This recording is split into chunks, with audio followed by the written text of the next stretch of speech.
নমস্কার, আমি ডায়েটিশিয়ান শ্রেয়া চক্রবর্তী। আজকে একটা বিষয় নিয়ে কথা বলতে এলাম, সেটা হচ্ছে কিডনি পেশেন্টদের একটা খুব কনফিউশন থাকে যে এই জলটা কি করে খাবো, কতটা পরিমাণ খাবো। এটা একটা ভীষণ কনফিউশনের জায়গা। বা মানে এতটা কম জল খেয়ে কি আমার তেষ্টা মিটবে বা কি হবে। তো আজকে সেই বিষয়টা নিয়ে আলোচনা করব।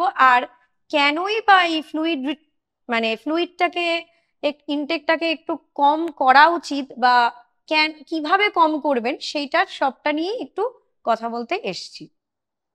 তো ফার্স্ট হচ্ছে যে এই কিডনির ফাংশনটা কি, মানে রিগার্ডিং ফ্লুইড, সেটা হচ্ছে কিডনি শরীরে ফ্লুইড ব্যালেন্সটাকে মেনটেন করে। আর এক্সেস যে ফ্লুইড থাকে ব্লাডে, সেটা ইউরিনের মাধ্যমে বার করে দেয়।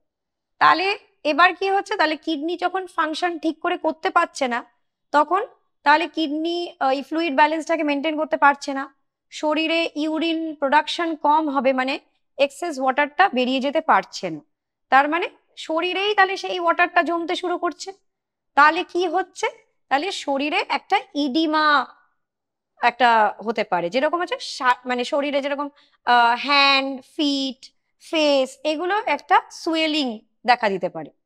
তাহলে আর আবার লাংসেও জল জমতে পারে, সেটাকে বলে প্লিউরাল এফিউশন। আবার অ্যাবডোমিনাল ক্যাভিটিতেও জল জমে যেতে পারে, সেটাকে বলে অ্যাসাইটিস। তাহলে এই নানাবিধ সমস্যাগুলো দেখা দেবে। এর এটাও একটা কিন্তু মার্কারও, কারণ আপনি হয়তো জল ঠিকঠাকই খাচ্ছেন, আপনি জানেন না আপনার কিডনি ফাংশন ঠিক আছে কিনা। জল ঠিকঠাক আছে, আবার আপনার ক্যালোরিও ঠিকঠাক আছে, কিন্তু হঠাৎ আপনার একটা শরীরে একটা ফোলা ফোলা ভাব, আবার ওয়েটটা অস্বাভাবিক বেড়ে যাচ্ছে, তখনই কিন্তু অবশ্যই এই কিডনি ফাংশন ঠিক করছে কিনা সেটা দেখা উচিত। কারণ এর জন্য কিন্তু এই পাফিনেসের জন্যই কিন্তু শরীরে মানে একটা ওয়েট গেইন হতে শুরু করে হঠাৎ। তখনই বোঝা যায় যে একটা কিডনি ফাংশনের কিছু একটা প্রবলেম হয়েছে।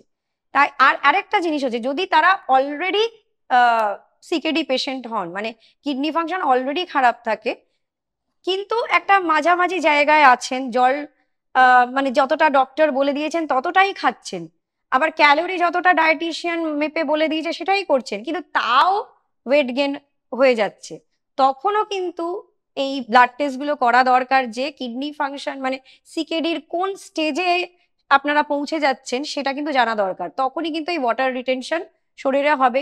ইউরিনের মেজারমেন্টটা খুবই দরকার, যে কতটা দিনে ইউরিন হচ্ছে।